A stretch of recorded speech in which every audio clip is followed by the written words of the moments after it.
Y ahora a continuación vamos a emitir el vídeo con la conversación que la bióloga Marcela Ciccioli de Argentina mantuvo con el profesor Carlos Mendoza Santiesteban. Es una entrevista muy interesante sobre actualización en cuanto a investigación, ensayos clínicos y tratamientos en el mundo en la actualidad. Carlos Mendoza es investigador en la Bascom Palmer Institute de Miami y es actualmente una persona pues, con amplios conocimientos de todo lo que se está realizando en nuestro campo en la actualidad. Por tanto, hoy vamos a saltarnos la pausa café y vamos a dar lugar a escuchar esta conversación que es muy interesante. Adelante.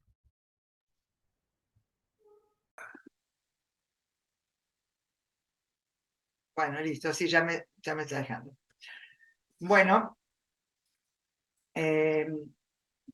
buenas tardes a todos, les doy la bienvenida en el sexto congreso, en la sexta edición del Congreso de Retina Murcia y la segunda edición internacional del Congreso de Retina Murcia.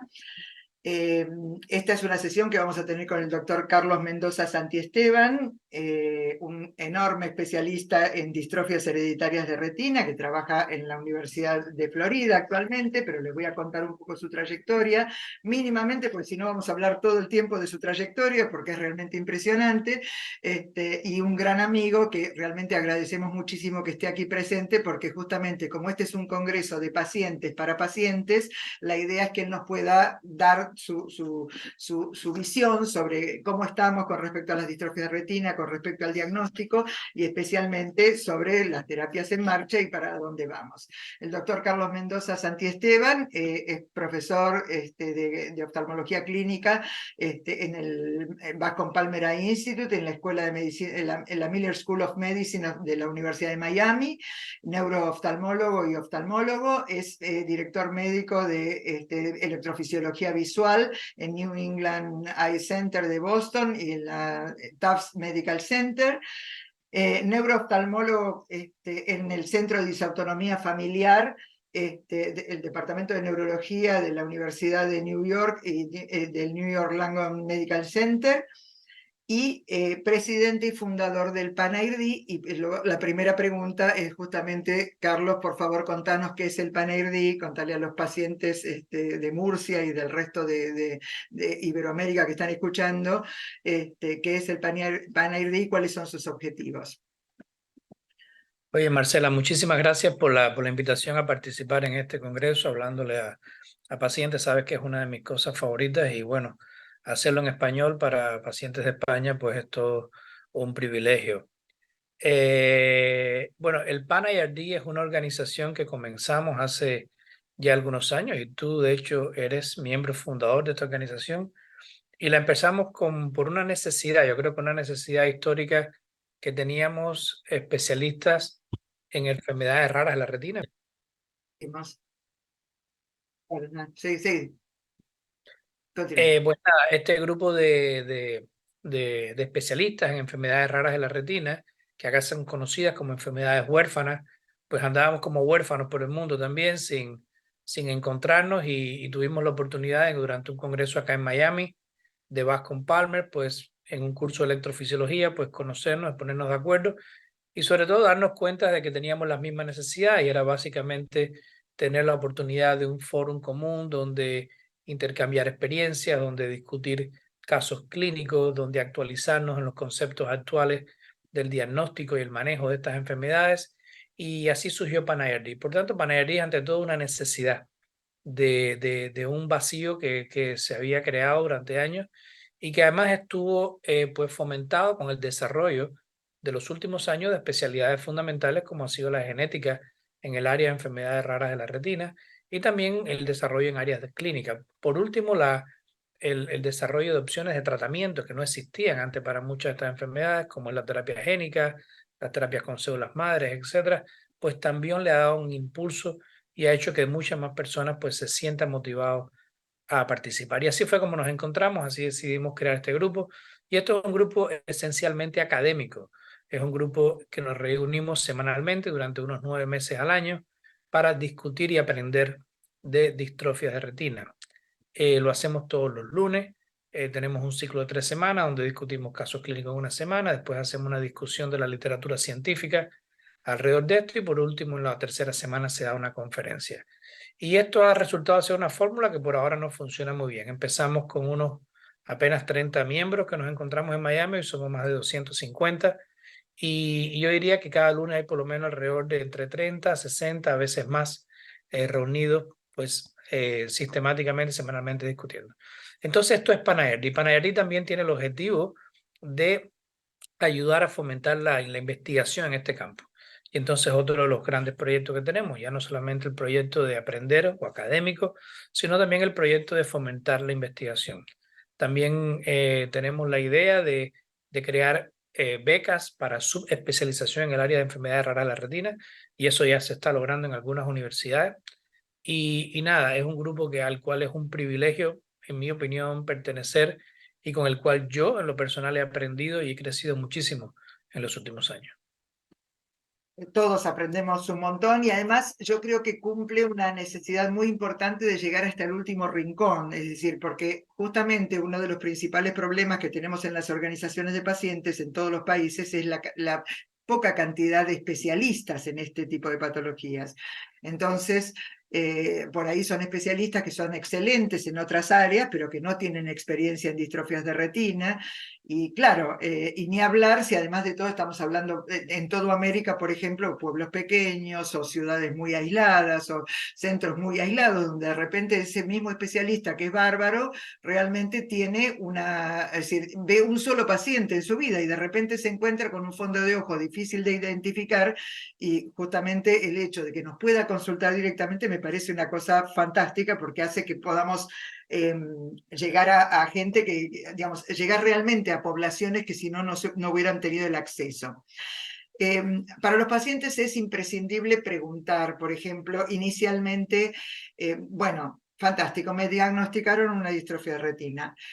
La primera pregunta es, ¿me voy a quedar ciego? Obviamente, no hay ninguno que no pregunte esto, y la realidad es que hemos aprendido a lo largo del tiempo a que la respuesta es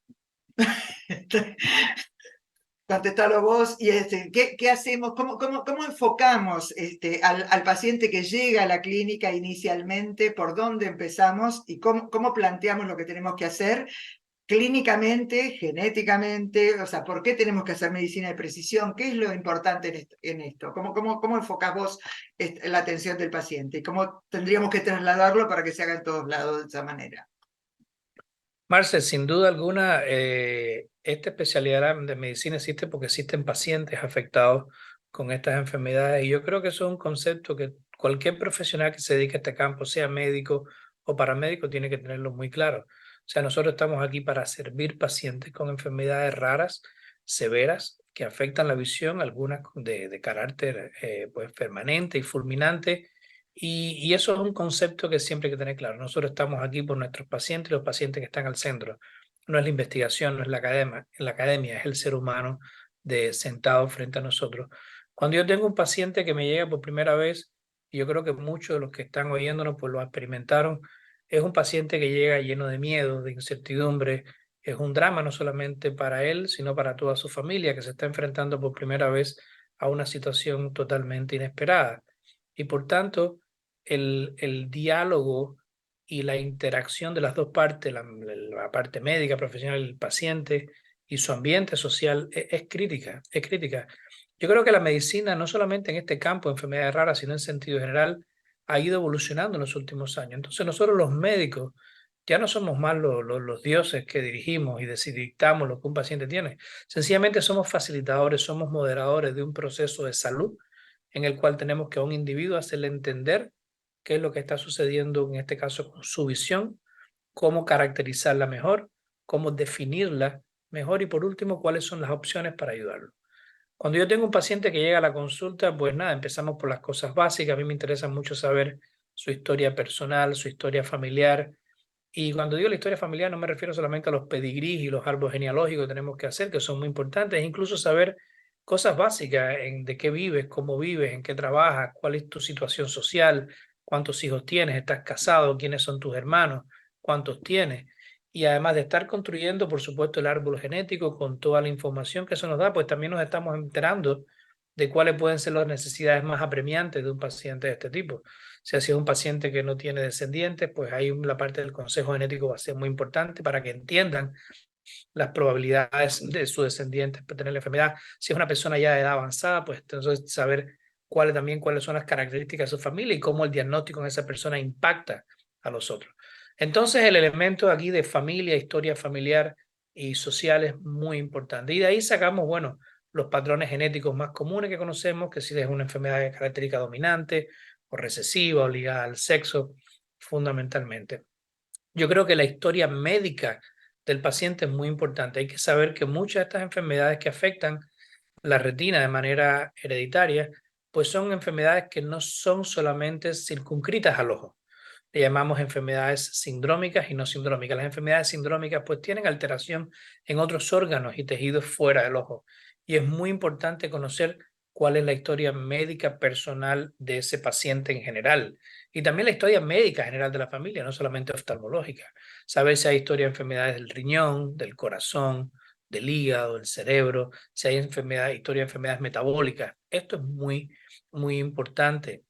Y eso es otro elemento pues, que nos interesa mucho. Hay veces que el paciente no tiene idea de que tiene algún padecimiento fuera del ojo y muchas veces somos nosotros los que tenemos que guiarlo a él y a los otros especialistas a buscar ciertos elementos en la salud general de este paciente. Entonces yo creo que esta es la primera parte que es probablemente donde hay una gran parte del diagnóstico. Yo creo que el segundo elemento entonces va a ser la caracterización de cómo se ve el ojo, la retina, el estudio de este paciente y también los resultados de las pruebas complementarias que les hacemos.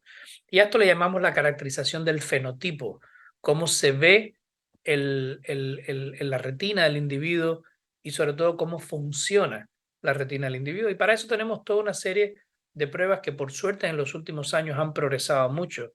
Estudiamos la función visual a través de técnicas que se ven en todas las consultas, como agudeza visual, la visión al color, la sensibilidad al contraste, pero a veces hacemos ya hoy en día pruebas un poco más sofisticadas, como algunos campos visuales un poco más específicos, como la microperimetría, o hacemos pruebas de adaptación a la oscuridad, o hacemos pruebas de movilidad que se usan mucho hoy en día para el estudio, y sobre todo en algunos clinical trials.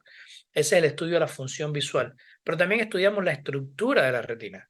Y esa estructura de la retina se estudia a través de imágenes fundamentalmente. O sea, hoy en día tenemos todo un arsenal de imágenes para mirar el fondo de ojo, que no son solamente las fotos clásicas, sino múltiples otras tecnologías que incluyen, por ejemplo, la tomografía de coherencia óptica o el llamado OCT, que hoy en día es casi como una biopsia, es como poder mirar al ojo o a la retina con resolución microscópica sin siquiera tocar al paciente. Esto era algo que 15, 20 años atrás parecía ciencia ficción y hoy en día lo hacemos en la consulta. Tenemos también algunos tipos de angiografías muy específicas para mirar la circulación sanguínea en la retina. Tenemos algunas imágenes de tipo de autofluorescencia que nos permiten entender cómo algunos fluoróforos o sustancias en la retina se comportan y nos dan información importante de qué áreas pueden estar más afectadas. Y en fin, tenemos todo un arsenal de técnica para estudiar la estructura de la retina. Yo pienso que el tercer elemento es también estudiar cómo funciona la retina, pero de manera objetiva. Y ahí entonces existe un grupo de técnicas que son las técnicas de electrofisiología, que muchas veces son determinantes para orientarnos hacia qué lado se va mejor el diagnóstico. Y al final, no por último y menos importante, son la caracterización genética de estos individuos. Y entonces yo te diría que ese es como el abordaje inicial que hacemos en una primera consulta. Por supuesto, todas estas pruebas no se pueden hacer muchas veces en una sola visita. Se imaginan que a veces necesitamos 2, 3, 4 visitas para completar todos estos estudios. Y solamente con la información de estos 4 elementos, su historia, la caracterización del fenotipo, la caracterización de la electrofisiología y el genotipo, es que podemos realmente sentarnos a tratar de armar como un rompecabezas y tratar de entender con qué enfermedad estamos lidiando. Perfecto. Por eso, relacionando esto con justamente uno de los mayores intereses de los pacientes, asumamos que en este tipo de patologías, donde en general no tenemos tratamientos, obviamente la mirada del paciente se enfoca hacia el investigador, porque lógicamente está esperando que salgan esos tratamientos. Entonces, buena parte de todo esto que vos comentaste, me parece, digamos, es importante entender que se hacen centrados en la persona. Obviamente, todo lo que hacemos es centrado en la persona, porque además todos nuestros países han firmado las convenciones de derechos de la persona con discapacidad, por lo tanto, esto se centra en la persona y no en el objetivo de investigación, pero al mismo tiempo construye el conocimiento necesario para que esa investigación finalmente nos termine dando la respuesta del tratamiento que necesitamos. Entonces, es decir, justamente a mí me parece importante señalar que todo esto que ustedes como oftalmólogos y como especialistas, distintas disciplinas, analizando lo que se ve en el paciente, la clínica del paciente, transforma esto en formas de seguimiento también en los clinical trials. ¿Por qué? Porque, digamos, partimos de una base con lo que ese paciente tiene, con lo que trae y demás, cómo puede evolucionar, por ejemplo, frente a una terapia específica, cuáles son los puntos que tiene que evaluar, cómo transformar esos puntos en los objetivos de un trial, específicamente un ensayo clínico, para ver si ese ensayo clínico está funcionando o no, precisamente por un lado para dotar de seguridad al ensayo, con la enorme ventaja que tiene el ojo de ser un órgano casi aparte del sistema y entonces permitirnos mirarlo más fácil que si tuviéramos que mirar el hígado. Pero al mismo tiempo que toda esa caracterización del paciente también sea información que sirva para generar esos trials. ¿Cómo trasladamos eso? ¿Cómo lo pasás al ensayo clínico? Vos que te ocupás de ensayos clínicos en Bascom Palmer. Claro. No, has tocado un punto muy importante, Marce. Nosotros, toda esa información que obtenemos del examen diario de muchísimos pacientes, pues todo eso va a grandes bases de datos que nosotros tenemos hoy. Yo pienso que es uno de los privilegios de los centros académicos, tener bases de datos muy extensas. Las bases de datos no solamente son científicas, también muchas de ellas vienen de las asociaciones de pacientes, lo cual es muy importante también. Pero con toda esa información médica, científica, pues podemos entonces proceder o seleccionar quiénes son los pacientes que son candidatos a determinados estudios. Yo creo que el último elemento de los 4 que yo mencionaba antes en el diagnóstico, pues es el estudio genético. Y el estudio genético hoy se convierte en una necesidad en todos los pacientes con enfermedades hereditarias de la retina, no solamente para el diagnóstico final y correcto, sino porque muchos de los estudios que hacemos hoy en día, pues están basados en el tipo de mutación o variante genética, el cambio en el DNA, que es el mapa de las proteínas del organismo, pues que el paciente tiene. Entonces, ese tipo de caracterización es importante. Yo diría que hoy en día los estudios se dividen en 2 grandes grupos. Aquellos estudios que son asociados a una mutación específica, a un cambio específico en el ADN, o aquellos estudios que van a tratar grupos de enfermedades en general. Y entonces en eso tenemos toda una mezcla de ellos, ¿verdad? Incluso hay toda una línea hoy en día de tratamientos genéticos, pero que se llama agnósticos, que no van directamente a una mutación específica, sino que tratan a un grupo grande, discúlpeme, de pacientes. Entonces, un primer paso es esa caracterización clínica y genética de todos estos pacientes. Ahora, ¿cómo decidimos entrar en los trials? Pues muchas veces va a depender de las opciones prácticas que tenemos. Tenemos opciones de tratamiento que se basan, por ejemplo, en sustancias neurotróficas que lo que hacen es mejorar la salud, la nutrición de la retina y que nos permiten quizás prolongar durante más tiempo la retina y no afectando la mutación, pero sino solamente tratando de mantenerla en el mejor estado posible. Esas no son mutaciones específicas, ahí se pueden enrolar grandes grupos de pacientes. ¿Okay? Tenemos otro grupo de tratamientos que son los tratamientos con terapia genética que se han desarrollado mucho en los últimos tiempos y esos son mutación específica. Tenemos los otros que son, por ejemplo, las terapias de células madre que pueden ser no necesariamente mutación específica. ¿Okay? Y tenemos algunos otros que están viniendo que tienen que ver más con la sustitución de tejidos completos, el uso de los chips o las prótesis retinales. En los estudios, en los trials que son mutación específica, pues entonces ahí es donde las bases de datos son muy útiles. Y entonces, por ejemplo, una compañía, una gran compañía farmacéutica o una universidad ha desarrollado un nuevo producto que es capaz de alterar o cambiar o reparar una mutación en el ADN, y entonces Salmonte hace una convocatoria a los grupos académicos más grandes para contribuir a esta investigación y hacer la propuesta. Y ahí donde los números de pacientes por mutaciones pues son importantes. Y es ahí también el rol donde organizaciones como PANIRD pueden ser realmente relevantes, porque cada uno de nosotros por sí solo, aunque estemos en los centros más prestigiosos y tengamos bases de datos relativamente grandes e importantes, no vamos a hacer mejor que todo el esfuerzo junto de muchos especialistas de varias localizaciones geográficas. Entonces, ahí eso va a ser importante. Nos solicitan entonces cuántos pacientes tienen con tal tipo de mutación específica. Nosotros hacemos una caracterización, pero a veces también hay que decir, bueno, pero tienen que ser pacientes con esta mutación, pero con este rango de visión y con este estadio de la enfermedad y con tantas características de campo visual. Y así es como vamos haciendo el filtraje de los pacientes que al final son candidatos para clinical trials. Los clinical trials, a su vez, Marcela, también es importante que los pacientes sepan que se dividen en muchas etapas, ¿ok? Y no todas las etapas están dirigidas necesariamente a tratar la enfermedad con la dosis total. Hay siempre un estudio muy grande que lo hacen los investigadores básicos, y tú estás en ese grupo, donde se estudian pues las bases químicas y moleculares de la terapia que se quiere utilizar, cuáles son las características de la farmacología de esas moléculas, y todo eso se ensaya en animales de experimentación. Una vez que se ha demostrado que es efectivo en los modelos animales, pues entonces ahí pasamos a entonces lo que llamamos las fases 1, 2 y 3 de los clinical trials.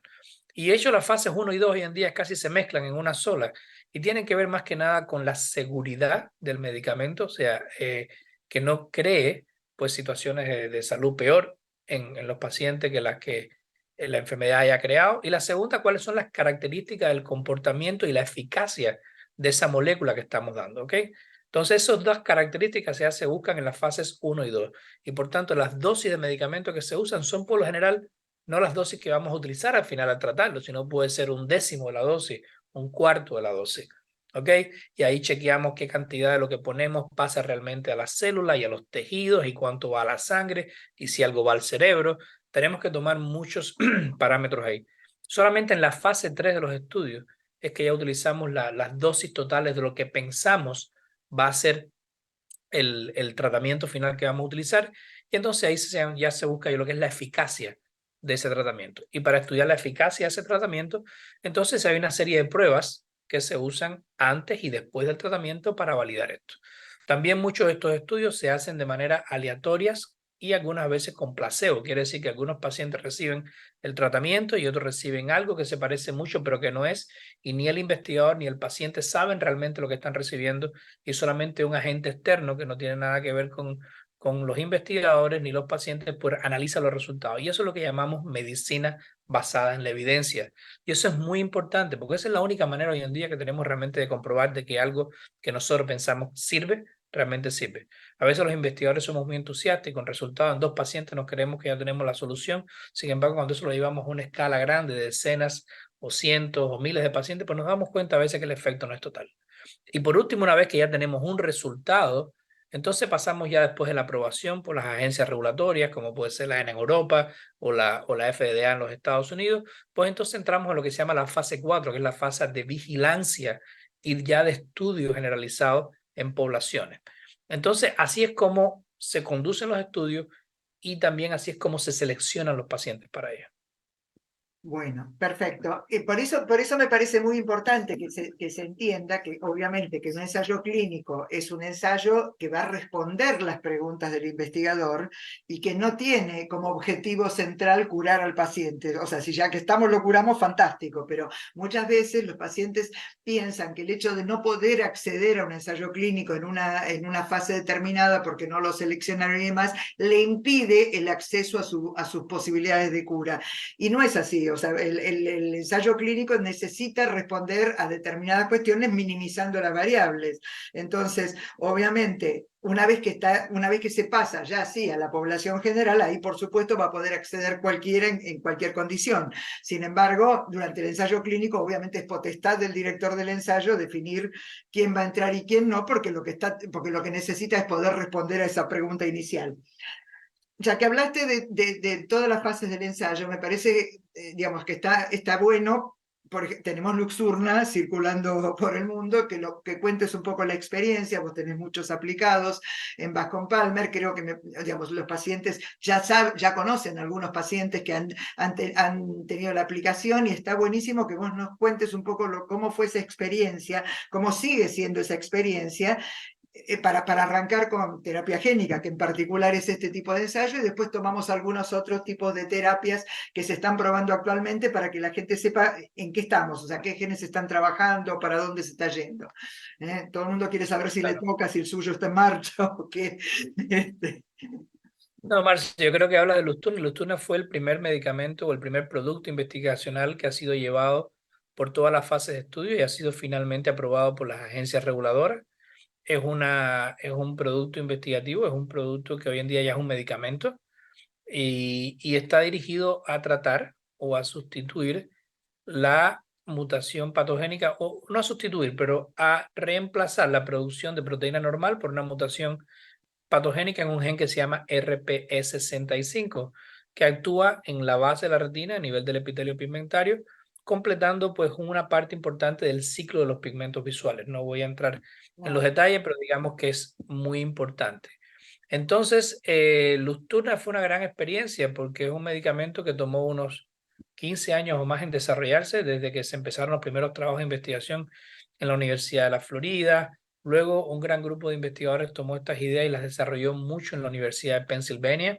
Y realmente de ahí fue donde salió el grupo inicial. También en Londres hubo una contribución importante a esto. Y también te dice lo importante que es el trabajo en equipo. Ya hoy en día no es una persona que sola descubre el agente transmisor de la fiebre amarilla, como pasaba en el siglo XIX. Hoy en día realmente es trabajo en equipo. Y finalmente el Luxturna pues se convirtió en una realidad. Primero se trabajó en modelos animales y hay investigadores muy importantes que fueron capaces de demostrar cómo los animales pues mejoraban su comportamiento visual. También hay que decir que hubo que crear los modelos animales, ¿verdad? Porque las enfermedades de los humanos no es que las tengan los animales, y a veces tenemos que crear por ingeniería genética este tipo de modelos animales, y se hace a veces casi siempre modelos animales menores como los ratones, y después se va escalando a liebres, perros, y eventualmente se usan los primates no humanos, que son lo más parecido a nosotros. Y esto se desarrolló muy bien, y luego pues se iniciaron las fases 1 y 2 de este estudio, que también tuvieron sus pequeños contratiempos al principio, pero finalmente se logró empezar la fase 3 en el año 2014 finales, que corrió de 2014 hasta el 2017. Y ahí se logró pues, estudiar un grupo grande de pacientes, y se logró demostrar de que sí, que realmente el producto investigacional pues tenía el efecto que se esperaba, y eso llevó a su aprobación. Realmente haber tenido el privilegio de participar en el episodio o en el primer viaje de terapia génica con Luxturna fue un poco casi como una novela de ciencia ficción, porque yo creo que todos los que aportamos un granito de arena a eso pues nos sentimos muy realizados, y la realización de un investigador siempre viene por dos caminos: la realización del resultado científico, pero cuando ya tú puedes ver ese resultado científico aplicado en un paciente y dándole beneficio a un ser humano en concreto, pues eso alcanza una dimensión tremenda. Yo recuerdo que cuando hubo los primeros resultados con modelos animales, con perros, pues casi estábamos tan excitados como si estuviéramos viendo un humano ya mejorando, y cuando se usan los primeros humanos, pues por supuesto, realmente la felicidad fue mucho mayor. Entonces yo creo que Luxturna es un gran ejemplo de trabajo en equipo, de colaboración científica, de estudio serio, de seguridad de que esto no va a afectar a los pacientes, que tenemos más posibilidades de curar que de dañar nada. Y así ha sido. Sí, en Bascom Palmer participamos en la fase 3 y luego en la fase 4 de posaprobación. Tenemos un gran número de pacientes tratados, y cada vez nos sentimos más satisfechos. También entendemos cuáles son los pacientes ahora que son mejores candidatos, cuál es el rango de edad que mejor va a responder al tratamiento. Y hoy en día, pues nada, tenemos también experiencia de cuáles son las complicaciones asociadas al tratamiento, cómo manejarlas, cómo explicarlas, cómo, si hay inflamación, cómo controlarla, si hay aumento de la presión, cómo controlarla. A veces también se producen algunos cambios en la retina, que son pequeñas atrofias que hemos visto ya después de un tiempo. del paciente tratado, cómo manejamos, cuál es el impacto que tiene en la visión. El balance todavía es muy positivo, enormemente positivo sobre las ventajas que cualquier desventaja o complicación. Y yo creo que es un tratamiento que hoy en día nos abre las puertas a muchos otros. Tú preguntabas cuáles otros están, y no sé si quieres A ver, ya que se puso de moda durante la pandemia el tema del RNA, del RNA mensajero, de aprovecharlo para verificar si encontrábamos el RNA del SARS-CoV-2, etcétera, etcétera. A ver, la molécula intermediaria es el ARN mensajero. También tenemos terapias que en lugar de ir al ADN, van al ARN mensajero, los oligonucleótidos, por ejemplo. Contanos un poco en sencillo.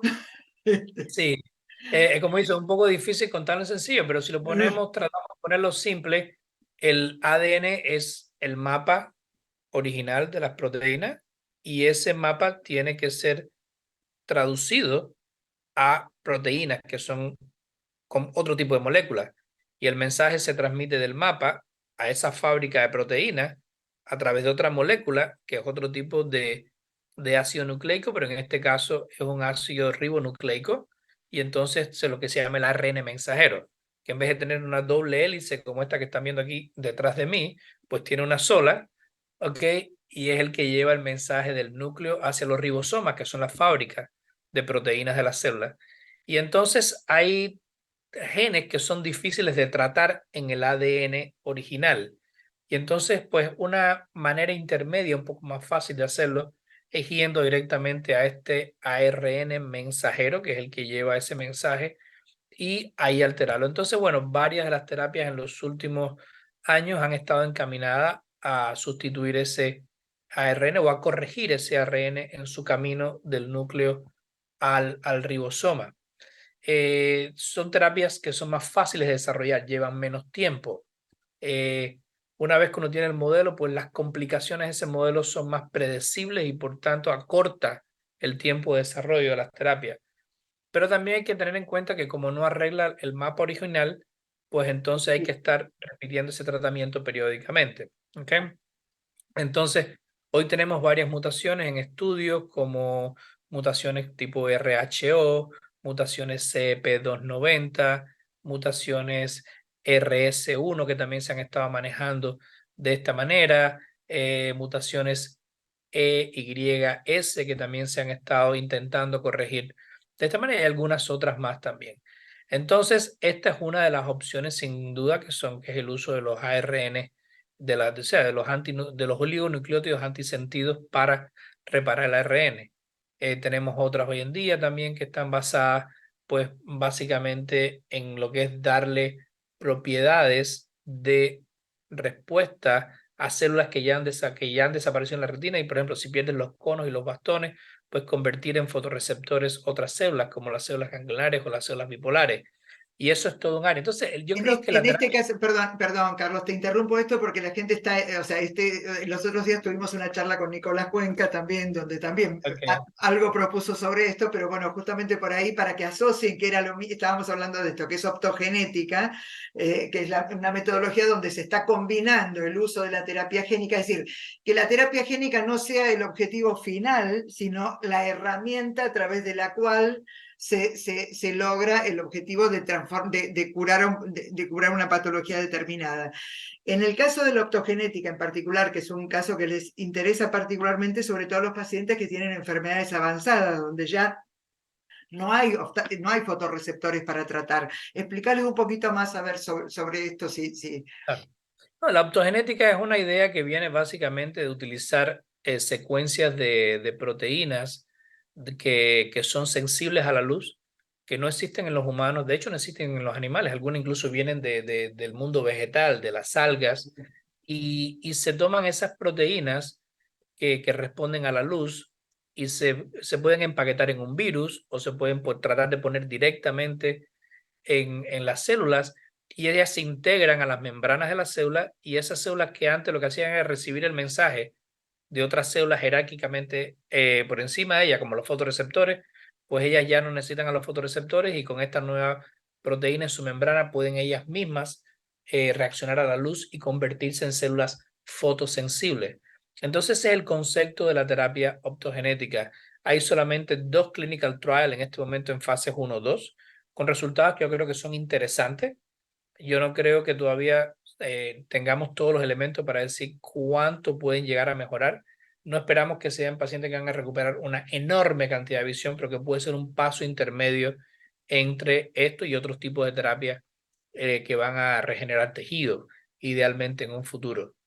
Y hay otras terapias más, como la terapia basada en la edición directa del ADN, y esa es la terapia de CRISPR, que también la pueden oír hablar mucho, y hay muchos documentales y películas y todo que se han hecho al respecto. Y uno, en este caso la terapia CRISPR trabaja también en el ADN acá, pero en este caso sí corta y pega, como si fuese un documento en un ordenador, corta y pega literalmente fragmentos en ese ADN. Es una terapia que es un poco más compleja de realizar, es tecnológicamente requiere un poco más de elementos tecnológicos para hacerla. También tiene la característica de que una vez que se hace esa terapia, uno está realmente cambiando de manera probablemente permanente el ADN del individuo. Por tanto, hay que estar muy seguro en lo que se hace, ¿no? Porque después no hay muchas opciones de regresar hacia atrás el cambio que se realizó, y por tanto llevan estudios de seguridad mucho más exigentes. Y también te decíamos, como al principio, otras terapias que son de tipo genética, pero no van a un gen en particular, sino van dirigidas, por ejemplo, a aumentar la producción natural de determinados productos en la retina, como determinados azúcares que favorecen la función de la retina, y por eso lo menciono, porque pueden ver por ahí en los últimos tiempos han estado estos artículos. De hecho, hay un artículo importante en el New England Journal of Medicine que se llama Sugar for Sight, azúcar para la visión, y realmente trata un poco de esto, ¿no? De una terapia que no va a un gen en particular, pero usa la terapia génica para mejorar el metabolismo de determinadas células. ¿Okay? Entonces, esto es un mundo que cambia mucho y que está evolucionando, y yo creo que nosotros todos los que trabajamos en este campo nos sentimos muy esperanzados, porque si Marcela, si tú y yo pensamos en el panorama de lo que teníamos hace 10 años y lo que estamos viendo hoy y lo que esperamos que va a llegar, pues yo creo que es una progresión geométrica, una exponencial de todo el cambio, la aceleración, el conocimiento en esta área. Yo creo que los próximos 5 años nos van a dar un enorme empujón. Hay un montón de terapias que ya están en fase 3 y que realmente, o sea, pasando esta fase, funcionando en fase 3, van a tener posibilidades realmente de ser aprobadas y llegar realmente al público. Y son terapias en general, o sea, obviamente han elegido esos genes por ahí porque eran más fáciles de atender que otros, pero también es cierto que son genes que por ahí, digamos que están afectados en mayor cantidad de gente. Entonces, si bien Luxturna es para una población muy pequeña de pacientes en cada uno de los países, no sé, RPGR o algunas terapias que están en desarrollo, o mismo las terapias para neuropatía óptica de Leber, que no son genes nucleares, sino genes mitocondriales, y de repente hay varias terapias ahí. Bueno, ustedes tienen...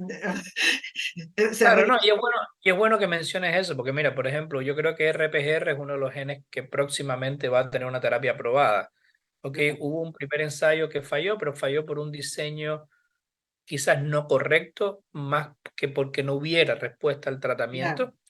Okay, y ahora mismo tenemos 4 nuevos estudios en fase 3, comenzando para RPGR. Por tanto, yo estoy muy esperanzado con que esto va a suceder. ¿Se acuerdan cuando en el COVID estaban compitiendo Moderna contra Pfizer, contra Johnson Johnson? Y un poco que lo veo medio parecido. Los otros días hacía esa broma en una reunión, ¿no?